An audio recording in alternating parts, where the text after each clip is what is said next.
ನಮಸ್ಕಾರ ಬಂಧುಗಳೇ, N Chandrashekhar YouTube ಚಾನಲ್ನ ಸಬ್ಸ್ಕ್ರೈಬ್ ಮಾಡಿಸಿ ಬೆಲ್ ಬಟನನ್ನು ಪ್ರೆಸ್ ಮಾಡಿ. ಮೊನ್ನೆ ಮಾನ್ಸೂನ್ ಸೆಷನ್ನಲ್ಲಿ ಮೋದಿಜಿಯವರು ಮಾತಾಡ್ತಾ ಇರ್ತಕ್ಕಂಥ ವಿಡಿಯೋವನ್ನು ನೀವು ನೋಡಿರಬೇಕು. ತುಂಬ ಮನೋಜ್ಞವಾಗಿ ಮಾತಾಡಿದ್ರು, ಸೂಚ್ಯವಾಗಿ ಮಾತಾಡಿದ್ರು. ಅರ್ಥ ಮಾಡ್ಕೊಳ್ಳೋ ಶಕ್ತಿ ಇರೋರಿಗೆ ಭಾಳ ಬೇಗ ಅರ್ಥ ಆಗಿರುತ್ತೆ.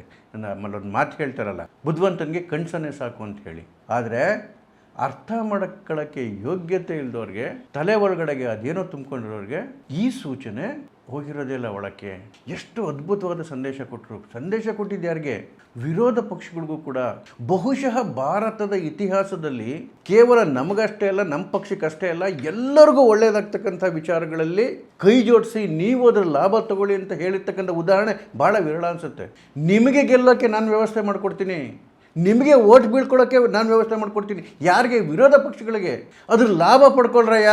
ಇದನ್ನು ಅರ್ಥ ಮಾಡಿಕೊಂಡು ಲಾಭ ಪಡ್ಕೊಳ್ಳೋಕ್ಕೂ ಸ್ವಲ್ಪನಾದ್ರೂ ಐಕ್ಯೂ ಬೇಕೇ ಬೇಕು. ನೋಡಿ, ಮೋದಿಯವರು ಮಾತಾಡ್ತಾ ಮಹಿಳಾ ಮೀಸಲು ವಿಚಾರಕ್ಕೆ ಬಂದರು. ಎಷ್ಟು ಅರ್ಥಗರ್ಭಿತವಾಗಿ ಹೇಳಿದ್ರು ಅಂತ ಹೇಳಿದ್ರೆ, 2023ರಲ್ಲಿ ಮೋದಿಯವರ ಸರ್ಕಾರ ಮಹಿಳಾ ಮೀಸಲಾತಿ ಬಿಲ್ಲನ್ನು ಪ್ರಸ್ತಾಪ ಮಾಡಿದಾಗ ಎಲ್ಲ ವಿರೋಧ ಪಕ್ಷಗಳು ಕೂಡ ಸಪೋರ್ಟ್ ಮಾಡಿದ್ವು. ಅದಕ್ಕೆ ಅದು ಪಾಸ್ ಆಗಿತ್ತು. ಆದರೆ ಅದು ಇಂಪ್ಲಿಮೆಂಟ್ ಆಗ್ತಿದ್ದು 2033ರಿಂದ.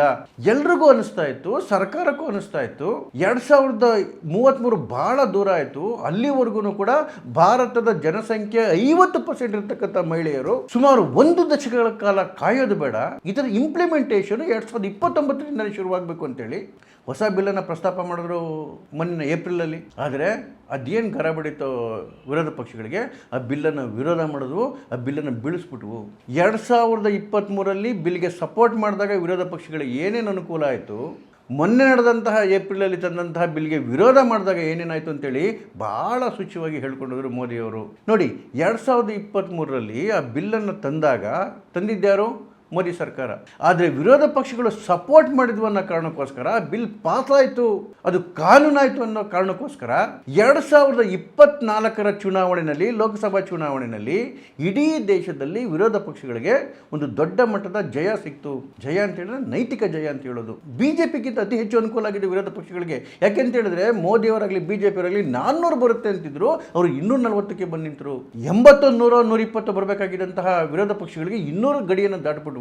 ಯಾಕೆ ಹೀಗಾಯ್ತು ಅಂತ ಹೇಳಿದ್ರೆ, ಅವರ ವಿಶ್ಲೇಷಣೆ ಪ್ರಕಾರ ನೋಡಿ, ಬಿಜೆಪಿಗೆ ಅತಿ ದೊಡ್ಡ ವೋಟ್ ಬ್ಯಾಂಕ್ ಅಂತ ಏನಾದರೂ ಇದೆ ಅಂತ ಹೇಳಿದ್ರೆ ಅದು ಮಹಿಳೆಯರ ವೋಟ್ ಬ್ಯಾಂಕ್. ದೊಡ್ಡ ವೋಟ್ ಬ್ಯಾಂಕ್ ವಿಷಯ ನಾನು ಮಾತಾಡ್ತಿರೋದು. ಇಡೀ ದೇಶದಲ್ಲಿ ಬಿಜೆಪಿ ಪರವಾಗಿ ಮಹಿಳೆಯರು ಅತಿ ಹೆಚ್ಚು ವೋಟ್ ಮಾಡ್ತಾರೆ.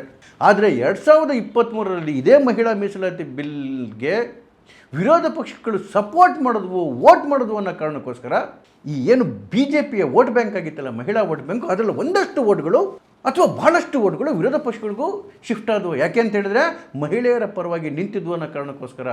ಹಾಗಾಗಿ ದೊಡ್ಡ ಮಟ್ಟದ ಜಯ ಆಯಿತು ಅವರಿಗೆ, ವಿರೋಧ ಪಕ್ಷಗಳಿಗೆ. ಆದರೆ 2020ರ ಏಪ್ರಿಲಲ್ಲಿ ತಂದಂತಹ ಬಿಲ್ಗೆ ಇದೇ ವಿರೋಧ ಪಕ್ಷಗಳು ವಿರೋಧ ಮಾಡಿದ್ವು. ದೊಡ್ಡ ಮಟ್ಟದ ವಿರೋಧವನ್ನು DMK ಮಾಡ್ತು, TMC ಮಮತಾ ಬ್ಯಾನರ್ಜಿ ಮಾಡಿದ್ರು, ಕಾಂಗ್ರೆಸ್ ಮಾಡ್ತು, ಸಮಾಜವಾದಿ ಪಾರ್ಟಿ ಮಾಡ್ತು. ಏನಾಯಿತು ರಿಸಲ್ಟು ನೋಡಿ. ಯಾವಾಗ ಆ ಸಂದರ್ಭದಲ್ಲಿ ವಿರೋಧ ಪಕ್ಷಗಳು ಎಗೇನೆಸ್ಟ್ ಆಗಿ ವೋಟ್ ಮಾಡಿದ್ವು, ಆ ಬಿಲ್ ಬಿದ್ದೋಯ್ತು, ಆ ಸಂದರ್ಭದಲ್ಲಿ ನಡೆದಂತಹ ಚುನಾವಣೆಯ ರಿಸಲ್ಟ್ ನೋಡಿ. ಯಾವ DMK ದೊಡ್ಡ ಮಟ್ಟದಲ್ಲಿ ಈ ಬಿಲ್ಗೆ ವಿರೋಧ ಮಾಡಿತ್ತು, ಸೋಲಿಸೋದಕ್ಕೆ ಕಾರಣೀಭೂತ ಆಗಿತ್ತು, ಸೋತು ಸುಣ್ಣ ಆಯಿತು ತಮಿಳುನಾಡಲ್ಲಿ. ವೆಸ್ಟ್ ಬೆಂಗಾಲಲ್ಲಿ TMC ಕೇವಲ ಸೋತು ಸುಣ್ಣ ಆಗಿದ್ದಷ್ಟೇ ಅಲ್ಲ, ಛಿದ್ರ ಆಗೋಯ್ತು, ಅಡ್ರೆಸ್ ಕೆಲ್ದಂಗೆ ಆಗೋರು ಮಮತಾ ಬ್ಯಾನರ್ಜಿ. ಕಾಂಗ್ರೆಸ್ ಕತ್ತಿನಷ್ಟೇ ಧೂಳಿಪಟ ಆಗೋಯ್ತು ಕಾಂಗ್ರೆಸ್ಸು. ನೆಕ್ಸ್ಟ್ ಅಖಿಲೇಶ್ ಯಾದವ್ ಸರದಿ ಕಾಯ್ತಾ ಇದೆ, ಧೂಳಿಪಟ ಆಗೋಗ್ತಾರೆ. ಮೋದಿಯವರು ಅದನ್ನೇ ಸೂಚ್ಯವಾಗಿ ಹೇಳಿದ್ದು. ಯಾವಾಗ ನೀವು ಮೀಸಲಾತಿ ಪರವಾಗಿ ನಿಂತ್ಕೊಂಡ್ರಿ, ಮಹಿಳೆಯರು ನಿಮ್ಮ ಜೊತೆ ನಿಂತ್ಕೊಂಡ್ರು, ನೀವು ಯಾವಾಗ ವಿರೋಧ ಮಾಡಿದ್ರಿ ಇಡೀ ಮಹಿಳೆಯರು ನಿಮ್ಮ ವಿರೋಧ ಆದರು. ಅದರಿಂದ ರಾಜಕೀಯವಾಗಿ ಬಿಜೆಪಿಗೆ ಲಾಭ ಆಗಬಹುದು. ಆದರೆ ದೇಶದ ವಿಚಾರ ಯೋಚನೆ ಮಾಡಿದ್ರೆ, ಮಹಿಳೆಯರ ವಿಚಾರ ಯೋಚನೆ ಮಾಡಿದ್ರೆ ಈ ಬಿಲ್ ಪಾಸ್ ಆಗಲೇಬೇಕು. ಯಾಕೆ ಅಂತ ಹೇಳಿದ್ರೆ ನೋಡಿ, ಸುಮಾರು 2-2.5 ದಶಕದ ಹಿಂದೆನೇ ರಾಜೀವ್ ಗಾಂಧಿಯವರ ಸಂದರ್ಭದಲ್ಲೇನೆ ನಿಮಗೆ ಗ್ರಾಮ ಪಂಚಾಯತಿಗಳಲ್ಲಿ, ಲೋಕಲ್ ಬಾಡಿ ಚುನಾವಣೆಗಳಲ್ಲಿ, ಅರ್ಬನ್ ಬಾಡಿ ಚುನಾವಣೆಗಳಲ್ಲಿ ಮಹಿಳೆಯರಿಗೆ ಮೀಸಲಾತಿ ಕೊಟ್ಟಿದ್ದೀರಿ. ಅಲ್ಲಿ ಚರಂಡಿ ಕ್ಲೀನ್ ಮಾಡಿಸಿ, ರೋಡ್ ಕ್ಲೀನ್ ಮಾಡಿಸಿ, ಫುಟ್ಪಾತ್ ಕ್ಲೀನ್ ಮಾಡಿಸಿ, ಇಂಥ ವಿಷಯಕ್ಕೆಲ್ಲನೂ ನೀವು ಮಹಿಳೆಯರಿಗೆ ರಿಸರ್ವೇಷನ್ ಕೊಟ್ಬಿಡ್ತೀರಿ.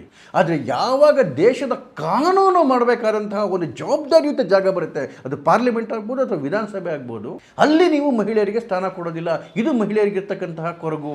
ನೀವು MP ಸೇರಿಕೊಂಡು, MLAಗಳೆಲ್ಲ ಸೇರಿಕೊಂಡು ಲೋಕಲ್ ಬಾಡಿನಲ್ಲಿ, ಗ್ರಾಮ ಪಂಚಾಯತಿಯಲ್ಲಿ ಕೊಟ್ಬಿಡ್ತೀರಿ ರಿಸರ್ವೇಷನ್. ಯಾಕೆ? ಅದರಿಂದ ನಿಮ್ಮ ಸ್ಥಾನಕ್ಕೆ ಧಕ್ಕೆ ಬರಲ್ಲ. ಸೊ ಹಾದಿ ಬುದ್ಧಿ ರೆಡಿ ಮಾಡ್ಕೊಳ್ಳೋ ಕೆಲಸ ನೀವು ಮಾಡ್ಕೊಂತ ಇರಮ್ಮ. ಆದರೆ ಶಾಸನ ಮಾಡ್ಬೇಕಾದ್ರೆ, ರೂಲ್ಸ್ ಮಾಡ್ಬೇಕಾದ್ರೆ, ಕಾನೂನು ಮಾಡ್ಬೇಕಾದ್ರೆ ಅದು ಕೇವಲ ನಾವು ಮಾತ್ರ ಮಾಡ್ತೀವಿ, ಇದು ನಿಮ್ಮ ಧೋರಣೆನಾ? ಇದನ್ನ ಹೆಣ್ಮಕ್ಳು ಒಪ್ತಾರ? ಈ ದೇಶದ ಕಾನೂನನ್ನು ಮಾಡಬೇಕಾದ್ರೆ ಆ ಕಾನೂನು ಸರಿ ಇದೆಯಾ ತಪ್ಪಿದೆಯಾ ಅಂತದನ್ನ ನಿರ್ಧಾರ ಮಾಡ್ತಕ್ಕಂಥ ಹಕ್ಕು ಈ ಭಾರತದ ಅರ್ಧ ಜನಸಂಖ್ಯೆ ಇದೆಯಲ್ಲ ಆ ಮಹಿಳೆಯರಿಗೂ ಇದೆ. ಹಾಗಾಗಿ ಅವ್ರಿಗೂ ಕೂಡ ಈ ಅಧಿಕಾರ ಬರಲೇಬೇಕು, ಪಾರ್ಲಿಮೆಂಟಲ್ಲಿ ಅಧಿಕಾರ ಬರಲೇಬೇಕು, ವಿಧಾನಸಭೆಯಲ್ಲಿ ಅಧಿಕಾರ ಬರಲೇಬೇಕು. ಹಾಗಂತ ಗಂಡಸರ ಸೀಟ್ಗಳೇನು ಕಡಿಮೆ ಆಗಲ್ಲ. ಈಗ ಎಷ್ಟಿದೆ ಅಷ್ಟೇ ಉಳಿಯುತ್ತಲ್ಲ, ಇನ್ನೂ ಸ್ವಲ್ಪ ಜಾಸ್ತಿ ಆದರೂ ಆಗ್ಬೋದು. ಅಡಿಷನಲ್ ಸೀಟ್ಗಳೇನು ಕ್ರಿಯೇಟ್ ಮಾಡ್ತಾರೆ, ಅದು ಮಾತ್ರ ಮಹಿಳೆಯರಿಗೂ ಹೋಗುತ್ತೆ. ನಿಮಗೆ ತೊಂದರೆ ಏನರಪ್ಪ? ಯಾಕೆ ವಿರೋಧ ಮಾಡ್ತೀರಿ? ವಿರೋಧ ಮಾಡಿದ್ರೆ ಮಣ್ಣುಮುಕ್ಕೆ ಹೋಗ್ತೀರಿ. ಒಂದ್ಸರಿ ಸಪೋರ್ಟ್ ಮಾಡಿ ಅದರ ಜಯವನ್ನು ಉಂಡಿದಿರಿ, ವಿರೋಧ ಮಾಡಿ ಮಣ್ಣು ಕೂಡ ಮುಟ್ಕಿದಿರಿ. ಈಗ ನೀವೇ ತೀರ್ಮಾನ ಮಾಡಿ, ನಿಮ್ಮ ಕಣ್ಮುಂದೆ ಮತ್ತೆ ಆ ಬಿಲ್ ಬಂದು ಕೂತಿದೆ. ಈಗ ವಿರೋಧ ಮಾಡಬೇಡಿ, ಕೈ ಜೋಡಿಸಿ. ಭವಿಷ್ಯದಲ್ಲಿ ನಿಮಗೂ ಶಕ್ತಿ ಕೊಡುತ್ತೆ. ಯಾರಾದರೂ ಒಬ್ಬ ಪೊಲಿಟಿಷಿಯನ್ನು ವಿರೋಧ ಪಕ್ಷಗಳಿಗೂ ನಿಮ್ಮ ಶಕ್ತಿನೂ ಜಾಸ್ತಿ ಆಗಲಿ ಅಂತ ಹೇಳೋವಂಥದ್ದು ನೋಡಿದ್ದೀರಾ? ನಾವು ಹೇಳುವಂಥದ್ದನ್ನು ಕಂಡಿದ್ದೀವ? ನಾವು ಅರ್ಥ ಮಾಡ್ಕೊಳ್ಳೋಕೆ ಯೋಗ್ಯತೆ ಬೇಕು ಅಂತೇಳಿ ನಾನು ಅದಕ್ಕೆ ಹೇಳಿದ್ದು. ಈ ಅರ್ಥ ಆಗ್ತಾ ಇದೆ ಇದಕ್ಕೆ ಇಲ್ಲ. ಇಂಥ ಅದ್ಭುತವಾದಂತಹ ಸೆಷನ್ ನಡೀತಾ ಇದೆ, ಒಂದು ಸುವರ್ಣ ಅವಕಾಶ ವಿರೋಧ ಪಕ್ಷಗಳ ಕೈಯಲ್ಲಿದೆ. ಅಲ್ಲಾದ್ರೂ ಪ್ರೊಟೆಸ್ಟ್ ಮಾಡ್ಕೊಂಡು ರೋಡಲ್ಲಿ ಬಿದ್ದಾವಲ್ರಿ ಆ ಜಿಲ್ಲೆಗಳ ಜೊತೆ. ಇನ್ನೊಂದು ಕಡೆಗೆ FCRA ಬಿಲ್ ಬಂದಿದೆ, ಸರಿಯಾಗಿ ಮತಾಂತರಗಳಿಗೆ ಗುನ್ನ ಹೊಡಿತಾವ್ರೆ. ಎಷ್ಟು ಸ್ಟ್ರಿಕ್ಟ್ ಆಗಿ ಇಂಪ್ಲಿಮೆಂಟ್ ಆಗ್ತಾ ಇದೆ. ಅದ್ರ ಜೊತೆಗೆ ಈ ಪೇಪರ್ ಲೀಕ್ ವಿಚಾರದಲ್ಲೂ ಕೂಡ ಅತ್ಯಂತ ಕಠಿಣವಾದಂತಹ ಕಾನೂನು ಬರ್ತಾ ಇದೆ. ಅತ್ಯಂತ ಕಠಿಣವಾದಂತಹ ಕಾನೂನು, 10 ವರ್ಷ ಕಠಿಣ ಸಹಜೆ, ಫಾಸ್ಟ್ ಟ್ರ್ಯಾಕ್ ಕೋರ್ಟ್ಗಳು. ಯಾವ ಪಾತಕಿನೂ ತಪ್ಪಿಸ್ಕೊಳಕ್ಕಾಗಲ್ಲ.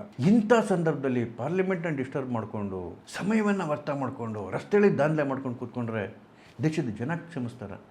ಎಂಥ ಅದ್ಭುತವಾದ ಅವಕಾಶವನ್ನು ಕೈ ಚೆಲ್ತಾ ಇದ್ದಾರಲ್ಲ, ಇವ್ರಿಗೇನು ತಲೆ ಇದೆಯೇನ್ರಿ ವಿರೋಧ ಪಕ್ಷದವರಿಗೆ? ಮೋದಿಯವರ ಕಳ್ಕಳಿ ನಮ್ಗೆ ಅರ್ಥ ಆಗುತ್ತೆ, ಅವ್ರಿಗೆ ಅರ್ಥ ಆಗಲ್ಲ. ಇದೇ ದುರಂತ. ನಮಸ್ಕಾರ.